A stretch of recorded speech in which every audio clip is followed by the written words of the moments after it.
नवी मुंबई शहर में नवी मुंबई महानगर पालिका का चुनाव काफ़ी जोरों शोरों में है। इसमें हम मौजूद है यादव नगर के प्रभाग क्रमांक 1 में, जो कि यहाँ के कैंडिडेट है बीजेपी से वीरेश सिंह जी। इनसे हम जानेंगे कि क्या मुद्दा लेकर ये यादव नगर की जनता के बीच उतरने वाले हैं और क्या कुछ कहना चाहते हैं। पहले तो आपका आवाज़ स्टूडियो में स्वागत है। किस मुद्दे को लेकर आप यादव नगर की जनता के बीच में जाने हैं, जो आपका प्रभाग क्रमांक 1 है, क्या मुद्दा रहेगा आपका अहम?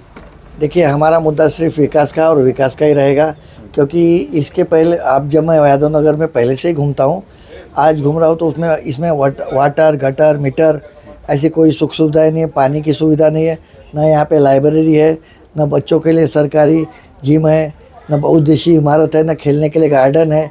ऐसी कोई सुख सुविधाएं नहीं है। मैं यादव नगर में घूमने के बाद मुझे तो ऐसा लग रहा है कि ये यादव नगर जो है, नवी मुंबई जो स्मार्ट सिटी है, जो पूरे विश्व में मतलब हमारे भारत में तीसरा स्थान है बराबर, लेकिन मुझे लगता है कि हम यादव नगर में नहीं हैं। हम कहीं ऐसे जगह पे, गांव के किसी ज़िले के ऐसे जगह पे जहाँ पे कुछ विकास काम ही हुआ नहीं है। तो हमारा मुद्दा विकास का है। आदरणीय लोक नेता गणेश जी नाइक साहब ने यहाँ पे विकास करने के लिए अभी स्कूल का उद्घाटन किया था, और स्कूल उनके ही मार्गदर्शन में, उनके ही नेतृत्व में उन्होंने यादव नगर के लोगों के लिए स्कूल बनाया। फिर इसके बाद अभी सीवरेज पाइपलाइन डाली गई, और इसके बाद सीवरेज ट्रीटमेंट प्लांट का भी उन्होंने किया। इसके बाद अपने आमदार निधि से उन्होंने 1-2 ठिकान पे रोड बनाए, गटर वाटर मीटर के लिए भी। लेकिन मैं आपको बताता हूँ कि 5 बरस कोई भी सरकार नहीं था, आमदार निधि से जो काम करना पड़ा वो हमारे यहाँ के सुरेश पाल जी ने खुद किया है, ठीक है, और हम लोगों ने मिलके काम किया है, और आगे भी ऐसे ही मिलके काम करते रहेंगे। मैं एक चीज़ और भी जानना चाहूँगा कि यहाँ के जो आपके विरोधी हैं, विपक्ष है आपका, उनका मानना है कि आप बाहर से आए हैं, दीघा से आए हैं, तो यादव नगर में इससे क्या फ़र्क पड़ेगा? लोगों को क्या मैसेज देना चाहेंगे आप अपने थ्रू? मैं उम्मीदवार ड का हूँ बराबर। आप मेरा छोड़िए, आप विरोधियों के जो उम्मीदवार हैं, कोई ऐरोली से है बराबर, कोई ठाणे के नलपाड़ा से है, ठीक है, सब जगह अपने अपने। हमको भी देखिए, मैं तो दीघा का ही हूँ ना। मेरे पिताजी आगे ग्राम पंचायत के सदस्य थे।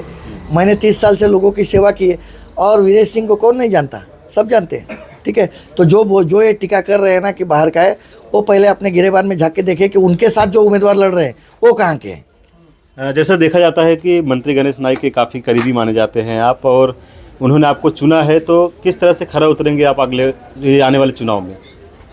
आज तक आदरणीय लोक नेता गणेश जी नाइक साहब, हमारे दीघा विभाग के नेता श्री नवीन जी गौते, और यहाँ इस प्रभाग क्रमांक के विजय मिश्रा हुए, सुरेश पाल हुए, और बाकी के जो इतर कार्य जो काम उन्होंने बोला वो मैं ईमानदारी से किया हूँ, और आगे भी भविष्य में जीतने के बाद मैं उनका सारा काम, जो भी लोगों की सेवा है, वो मैं करते रहूँगा।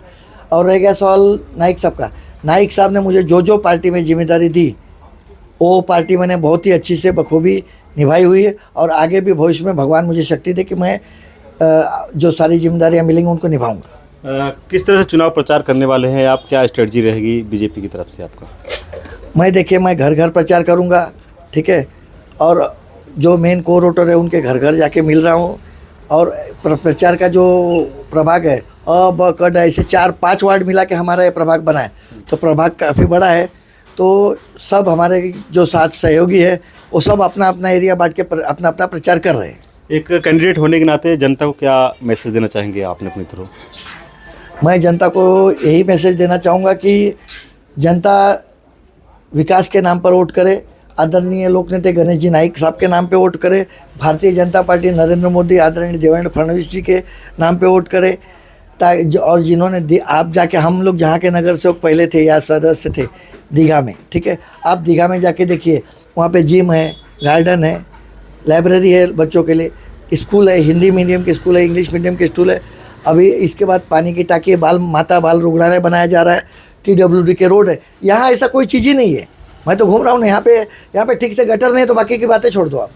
एक चीज़ और भी जानना चाहूँगे, युवाओं के लिए आप क्या विशेष करने वाले हैं जब चुन के आएंगे? तो युवाओं के लिए मैं, मेरे वचननामे में मैं तो दूंगा ही कि मुझे क्या करना है, लेकिन मैं युवाओं के लिए स्पेशल यहाँ पे एक जिम, एक गार्डन, और जो लाइब्रेरी बच्चों को पढ़ने के लिए होती है, वो लाइब्रेरी का मैं निर्माण करूँगा, और बहुउद्देशीय इमारत बनाऊँगा, जहाँ पे एक समाज हॉल हो, जाके हमारे लोगों को, हमारे उत्तर भारतीय को शादी के लिए कहीं दूर दूर जाना पड़ता है, वो ना जाके यहीं पे वो हो, ये मैं मेरे वचननामे में दिया हुआ हूँ। एक चीज़ और भी जानना चाहूँगा, यादव नगर, यादव कम्युनिटी ज़्यादा है यहाँ पर, बिरादरी के लोग थे, उससे कुछ फ़र्क पड़ेगा चुनाव पे आपको लगता है?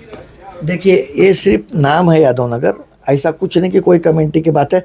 सारे कमेटी के लोग यहाँ पे पाल समाज सबसे बड़ा है, गुप्ता समाज सबसे बड़ा है, राजपूत समाज बड़ा है, और इस ब्राह्मण समाज है, और उसके बाद यादव समाज भी हमारे साथ है, भारतीय जनता पार्टी के साथ। बहुत बहुत धन्यवाद हमारे साथ जुड़े रहने के लिए। जैसे कि वीरेश सिंह जी ने कहा है कि आने वाले समय में चुनाव किस तरह से होगा उसकी प्रतिक्रिया वो खुद देंगे। रुस्तम कनौजी के साथ पंकज बेनवासी की रिपोर्ट, आवाज़ टुडे, नवी मुंबई।